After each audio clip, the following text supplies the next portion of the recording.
She saved every penny for years, dreaming of escape. Sacrifice was the price of freedom. When she finally went to see the amount, the shock, zero balance, and he was there with a crooked and empty smile. "You didn't really think you could hide that money from me, did you?" The sentence, a low blow, wasn't about the money but about control. The dream was stolen, but the lesson in resilience was beginning. Hello, my friends. I am Linda, and this is the Linda's Stories channel. I hope you enjoy this story. The alarm clock echoed at 3:47 in the early morning. Annie stretched her thin arm to silence it, her fingers finding the wear of cheap plastic. 5 years.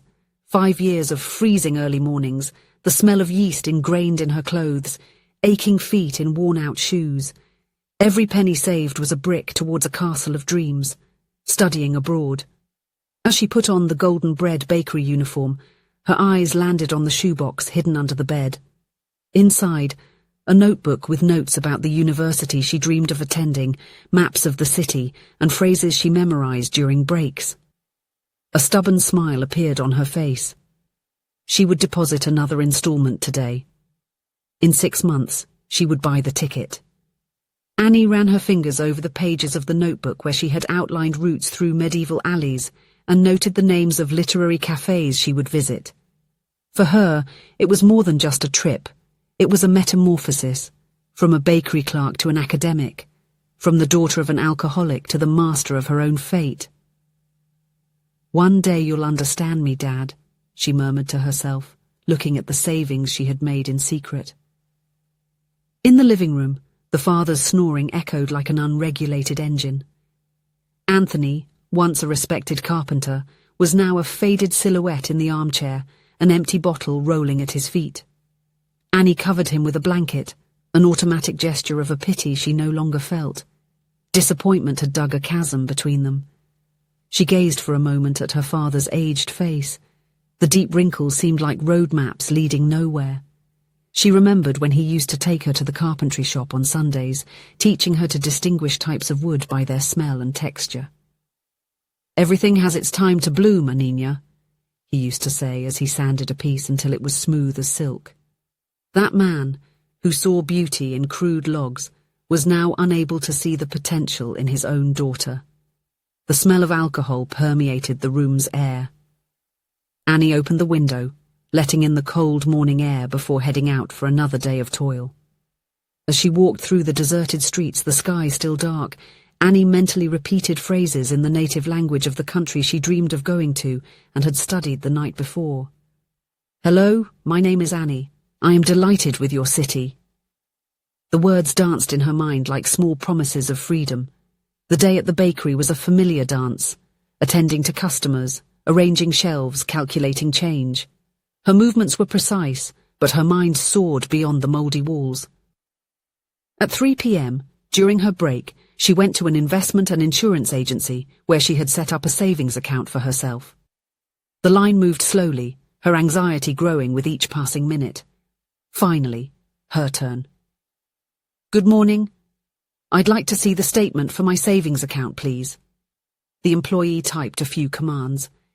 His impassive face changed to an expression of embarrassment. "Miss Annie, this account was closed 3 days ago. The balance was withdrawn at the account holder's request." The world collapsed. The sound of the environment vanished, replaced by a high-pitched buzzing. "No, it can't be. There must be a mistake." "Mr. Anthony, your father, presented the necessary documentation.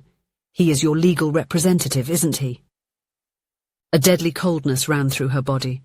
All that money, everything had evaporated. She felt the ground sway beneath her feet. The employee's voice sounded distant, as if coming through a tunnel.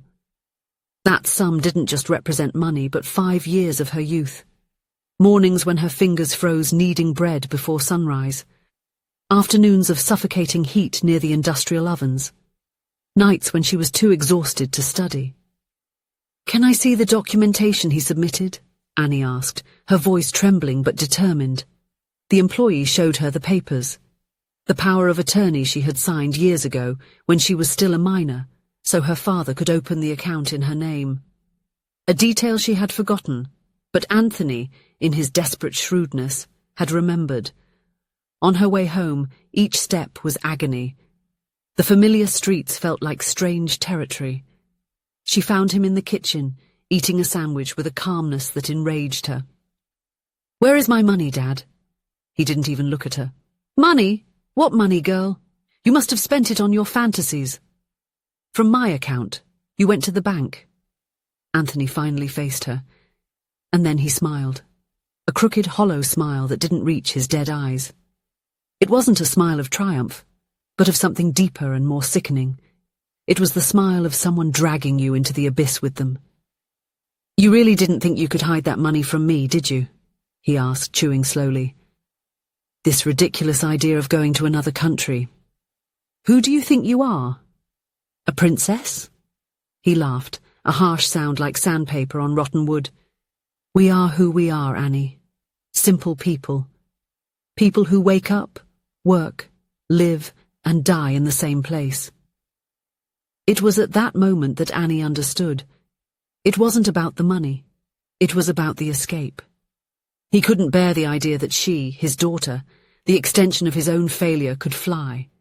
Her success would be the final proof of his ruin as a man and as a father. It was an act of sabotage born of his own despair. The weeks that followed were a whirlwind of silent pain. The hatred was a burning coal in her chest. She imagined reporting him to the police, seeing him handcuffed. But then, the memory of him carrying her on his shoulders years ago, before the unemployment and the drinking, made her draw back. It was a tug-of-war between the love for the father he had been and the hatred for the man he had become. Annie continued working, but every second in the bakery was now torture. The smell of yeast, once a promise of the future, was now just a reminder of a stolen dream. Her body was there, but her soul seemed to have evaporated along with her savings. At night, sitting at the edge of the bed, Annie leafed through her notebook about the trip. Pages and pages of carefully built dreams. She traced the city map's contours with her fingertips. Silent tears stained the paper. Her only anchor was Sophia, her co-worker. It was she who, upon finding Annie crying in the stockroom, took her to her home. The contrast was shocking. A clean house, smelling of homemade food, with family photographs adorning the walls. Mr. Robert, Sophia's father and a respected lawyer, listened to her story with infinite patience. "Annie," he said, his voice calm and serious, "what your father did was a crime against your trust and your future. But you need to decide what your goal is. Is it to punish him, or is it to reclaim your life?" He explained the legal process. There was evidence, regular deposits, the bank statement. They could file a lawsuit. The decision weighed on her like a stone. "You don't have to decide now," said Sophia, squeezing her hand. "Think it over calmly." That night at Sophia's house, Annie slept in a soft bed with clean sheets and a warm blanket. The feeling of safety was almost painful, a cruel reminder of what she had never had in her own home. She dreamed of her father during the good times, teaching her how to make a small wooden box. "See, my daughter, the secret is in the details," he would say, his eyes clear and lucid, smelling of sawdust and coffee, not alcohol. The last straw was an argument that night. Anthony, drunk, mocked her princess dreams. "You're going to die here, like me. Forget about that nonsense of studying abroad. Who do you think you are?" Annie looked at him, at that bitter and hollow man, and no longer saw her father. She saw her jailer. The next morning, her heart pounding but with a steely determination, she called Mr. Robert. "Let's go ahead." The process was quick. Mr. Robert was incisive. He threatened criminal and civil actions. Anthony, confronted with the evidence, first tried bravado, then broke down in tears at the court. He had nowhere to run. He had spent the money on gambling and drinking debts. "I didn't want her to leave," he confessed in a moment of lucidity. "She is everything I have. If she went to another country, I would be truly alone." The judge, understanding the family complexity, decreed an alternative sentence: the sale of Anthony's few remaining possessions, an old motorcycle, some tools, to repay part of the amount, and his compulsory admission to a rehabilitation clinic. Annie watched everything with a broken heart. There was no joy in that victory, just a bittersweet relief and an immense void. When she returned to the apartment to retrieve her things, determined to temporarily live with Sophia, Annie found her father's toolbox, one of the few possessions that had not yet been sold. Inside, along with the worn tools, was a small wooden box he had made for her years ago. Delicately carved on the edges were small birds in full flight. Annie held it to her chest and cried, finally, for the father she lost long before the money was stolen. 6 months passed. Annie was still working at the bakery, but something had changed. The news of her struggle, her courage to confront her own father, had spread. A customer, a university professor moved by her story, recommended her for a scholarship program for low-income students with stories of resilience. She applied, writing her story with raw honesty. Not just about the theft, but about the fight for her own identity. The mail arrived on a sunny morning, a large and heavy envelope with the seal of the long-dreamed university. Her hands trembled so much that she could barely open it.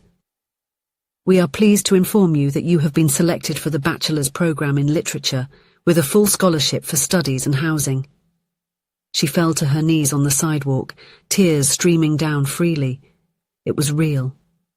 That night, Annie sat on the edge of the bed, looking at the wooden box her father had made. Inside, she kept the new bank statement, showing the amount recovered from the sale of his assets, and now the university acceptance letter. It was poetic in a way. The box he had built now held her freedom. Mr. Miller, the owner of the bakery, a man of few words, called her into the office at the back of the establishment.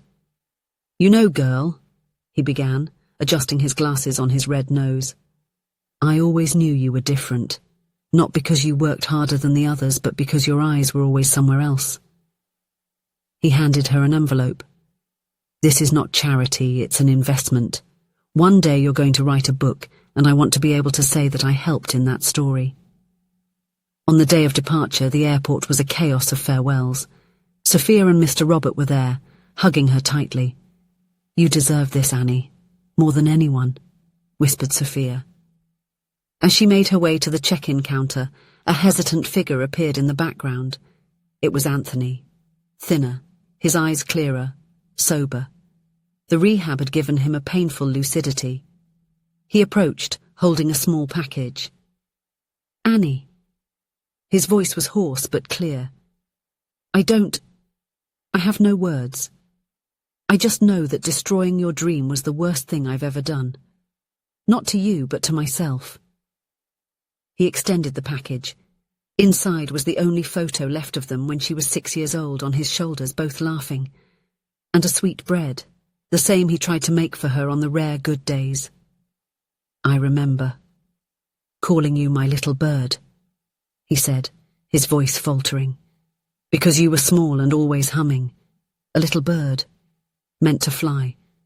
I tried to clip your wings. Forgive me." Annie looked at him, at the broken yet struggling man, and no longer saw the monster. She saw a flawed man, a ruined father, but at that moment, he was somehow trying to redeem himself. She did not hug him. The wound was too deep for that, but she took the photo and the bread. "Thank you, Dad," she said, her voice soft but firm. "Take care." She turned and walked toward the counter, toward her future, carrying no hatred, but a painful lesson about forgiveness and the resilience of the human spirit. The joy that flooded her was not loud, but deep and hard-won. She had forgiven not to free him, but to free herself. On the plain, as the city faded away, turning into an ever-distant mosaic of lights, Annie opened the wooden box. Along with the photo and letters, she placed the boarding pass. She closed her eyes, feeling the roar of the engines, the vibration of the airplane accelerating down the runway. She remembered what her father used to say about the toughest woods. The more they endure in life, the more beautiful they become. Perhaps the same was true for people. Perhaps, like the wood her father worked with, she had become stronger in the places where she had been broken. The plane took off, and Annie felt a lightness she hadn't experienced since childhood. Freedom. Not because a new country awaited her, but because she had finally understood that her value lay in her ability to rebuild herself. And now, finally, her wings were free to fly. If you enjoyed the story, please leave a comment with a rating from 1 to 5 to show how much you liked it. Also, watch the video that is now appearing on your screen. See you soon.